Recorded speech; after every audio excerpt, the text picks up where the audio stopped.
I want to take a moment today to share a little bit more on the personal side of building Come Home and things that have just been resonating deeply with me.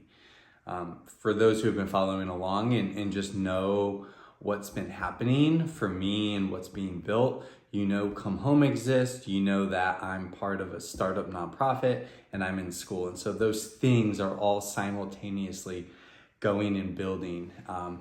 They are also so interconnected with one another. And so it's beautiful, and I've really enjoyed the journey of allowing them to show up in different capacities. And it's just so much tied together. And so there's so much on here that I share with you all in relation to what's happening in industry, what's happening in education, gaps that I'm noticing, things that we have to focus on, even getting into some of the bits and pieces around what these things actually look like. How do we do some of the things related to belonging, well-being, emotional intelligence, everything related to human development. I don't always do the best job of sharing from an entrepreneurial, from a founder perspective, what all goes into being in those spaces, the evolution of it, the consistency, the discipline, the uncertainty, the delayed gratification. And if you're an entrepreneur, if you're a builder, if you are building, want to build, have built, you know what I'm talking about, this journey that we get to go on. And there are a couple pieces, there are two specific that I just want to touch on today. There are so many. And so maybe moving forward, I do a little bit more of what has to go into it from a personal perspective to build all these things out. And what challenges have I come across? What things do I lean into? Maybe that's in and of itself, but I want to share two pieces that have been resonating deeply with me. And the first piece I want to touch on is, it might sound counter to everything around building and seeing a vision through. And that's actually releasing control. I think for me personally, I really fall into this lens of seeing a vision,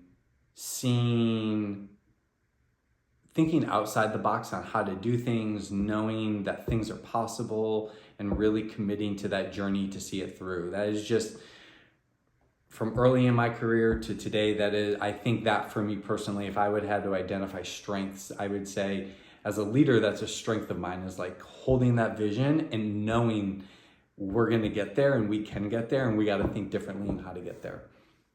But I think sometimes what comes with that is there is the way to do it. And I'm learning and have learned, and definitely building Come Home and showing up in school and all these things have shown me that there might be different ways, or there might be other ways, or the way that I thought necessarily isn't the best way. And can I be adaptive to that?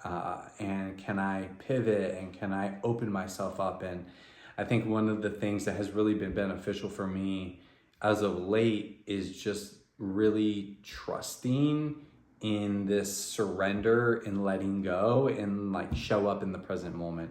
Can I show up to pour into what it is? Can I show up really in service? Can I be curious? Can I still hold the vision, but allow the how we get there to be flexible and be fluid, and trust that releasing that control actually allows us to see things through better than maybe even how I anticipated. Or trusting that letting go of control is going to actually allow us to go on the journey we need to see the thing through the best way possible. Again, it might sound counter, but it's really helped me stay grounded, stay present, focus on what's directly in front of me, and really be also in a space of gratitude for those pieces. But it's really the work on releasing the control, letting it go, not worrying about that, trusting all of it, and just focusing on surrendering and letting it all flow and happen and being okay with that. That's a journey in and of itself. Maybe this resonates with you, maybe it doesn't, but it's something that I've really leaned into and started to see the benefits of. The other piece of this is the idea of incorporating things like joy as part of the process. I think one of the things as builders, when you are an entrepreneur, when you're seeing a vision through or you're on that journey, you get so used to this idea of delayed gratification. And I think being able to practice delayed gratification makes the most successful people, the most grateful people. Like, I think it is such an important skill to have, to be able to actually practice delayed gratification. I think what comes with that though is, and I'm only talking from my perspective, when we get into the space of knowing that when the thing happens, like, we can feel good about it, but then we keep building. Like, and I've been there to where I've gotten to points that I've been like, ooh, this is going to be the thing. And then I get there and guess what? I'm already ready for the next. And like, it isn't as big as you feel like it's going to be. And so I think delayed gratification is extremely important. And I've also started to notice over the years how much I don't actually prioritize the fun and the joy and the happiness or whatever it is in the actual process of building. I kind of tie it to an outcome, and then when the outcome happens, I experience it for like 0.2 seconds, and then I keep going. And when I was in Banff, one of the keynotes was talking about this service that he created at a university that brought therapy dogs into the university for the college students. And one of the things he talked about, yes, that was very impactful and there's so much research that came out of it, but one of the things he really committed himself to as a professional was not letting joy be the byproduct or the outcome, but rather it be one of the main vehicles to see something through. And that really stuck out to me. I had an opportunity to chat with him after the fact, and I shared how much I really appreciated that perspective that he brought to it, because I think for builders or entrepreneurs, I know it resonated with me, maybe it resonates with you if you're in that space as well.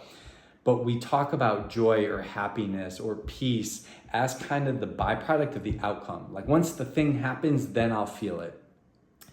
And we actually really don't, or we don't to the degree in which we think we're going to, just because of how we're wired to build and keep moving and keep going. And so I really resonated with, well, what does it look like to actually have joy as a foundational piece? And for him specifically, it was being around dogs, like doing the thing, and he let that carry the project. And I just really thought about that as builders, as entrepreneurs, as people just committed to impact and growth and doing what they feel called to do. How can you carry joy or fun or whatever it is for you as a foundational piece, so that you're not actually waiting for it, but it is just part of your process? And so I thought that was a really good perspective. Something I'm working on. I'm not an expert on it, nor do I feel like I really have mastered that. But there are moments I'll catch myself and be like, oh, how is joy playing a role in this? And there's so many ways that can show up. That can be expressing gratitude to who you're working alongside. That can be gratitude practice for yourself. That can be just doing different things to just be in that moment or design around joy. So I just wanted to share that. So the two pieces, one, releasing control and really leaning into this idea of just surrender and showing up in the present moment and trusting that process. And then the other piece is, as it relates to delayed gratification and the outcomes and the building, can we actually incorporate some of these pieces of joy and happiness and fun, whatever it is for you, whatever lands and resonates, can that actually be foundational to the building that you're doing as you're seeing a vision through? So again, maybe moving forward, I'll share more about just the personal. If you want me to share more about the personal, let me know. Again, I spend so much time talking about the building, the thing, come home, things related to the nonprofit, school, what I'm seeing, what the research is. I talk about that a lot. I don't always spend time talking about my personal journey through the building. And so if you want to hear more about my personal journey through the building, what's resonating, as I'm getting on 5-6 years of doing this, let me know and I'd be more than happy to speak to it.